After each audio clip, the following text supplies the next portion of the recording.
Hello and thanks for joining us from our studios in Israel. I'm Aaron Porras here with ILTV's Morning Brief. The door is open to talk immediately if the Palestinians will just walk through it.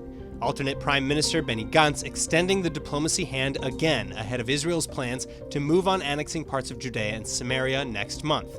Taking to Twitter, Gantz lamenting the years-long unwillingness of the Palestinians to negotiate with Israel over a peace plan. The defense minister saying that he would sit down with Ramallah immediately if they're willing to talk seriously. While the Palestinians have rejected the U.S. peace plan out of hand, President Donald Trump's Middle East peace team has not yet announced whether it would back Israel moving forward with it unilaterally. Under the plan, 30% of Judea and Samaria, or the West Bank, is designated for Israel, and 70% would remain for a prospective Palestinian state. Via Jordan's King Abdullah, Israel reportedly conveyed a message to PA President Mahmoud Abbas that its expansion plans have been greatly reduced, bringing the focus to Ma'ale Adumim, the Etzion Bloc, and Ariel. The message is that annexations will no longer apply to the Jordan Valley. Instead, they'll be limited to 2 or 3 settlement blocks. But in Gaza, these are the scenes unfolding over the weekend.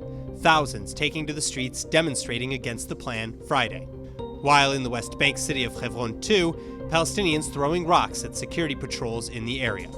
Gantz, for his part, reiterating his conditions for the move, saying that areas with large numbers of Palestinians will not be touched, and that Israel will grant equal rights to Palestinians living in annexed areas. But Prime Minister Benjamin Netanyahu has said that Palestinians in these areas would not get Israeli citizenship. July 1 is the earliest possible date that Netanyahu can begin to act under his coalition deal with Benny Gantz. Israel's economic gamble losing big. The government coronavirus cabinet meeting today to again weigh reimposing some restrictions. New infections in the country continuing to rise dramatically. Deputy Health Minister Yoav Kish is telling Israeli News that the steps taken today prevent a lockdown tomorrow. The health ministry reporting a rise of 621 in just 24 hours overnight. It's yet another record, bringing the total national tally of active cases to more than 6,100, the death toll rising by 4 to 318. One of those is Israel's now youngest coronavirus victim, a 19-year-old woman who reportedly had been treated with a passive vaccine. But she apparently suffered from obesity and high blood pressure, among other conditions, requiring ventilation nearly as soon as she was admitted. So what are some of the new restrictions on the decision block today? Well, the health ministry is pushing to limit summer youth programs, to limit the people on beaches, and to limit social gatherings to just 20 to 30 people, as well as reducing the number at weddings to 150 down from 250.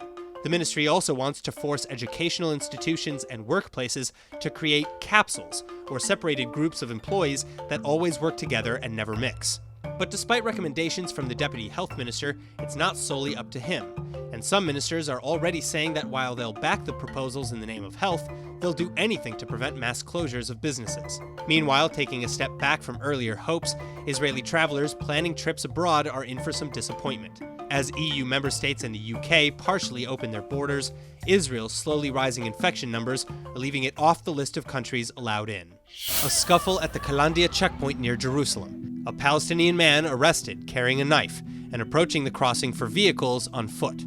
2 security guards sustaining minor wounds while detaining the man who aroused their suspicions. The Palestinian man was taken in for questioning and medical treatment.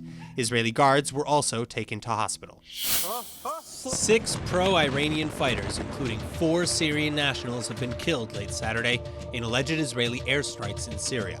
This makes for the 4th suspected Israeli attack in Syria over the past month.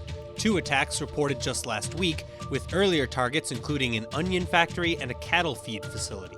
They were allegedly being used as weapons storehouses by Iranian and pro-Iranian military forces. The IDF, as per usual, has not commented on the allegations, though Israel has confirmed hundreds of similar strikes committed over the past few years. Israel repeatedly warning Iran and its proxies, like terror group Hezbollah, that it will strike against any threat to its sovereignty.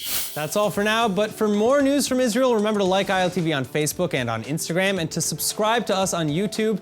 I'm Aaron Porras, and see you later with our main daily broadcast from Israel at 2 p.m. Eastern Time.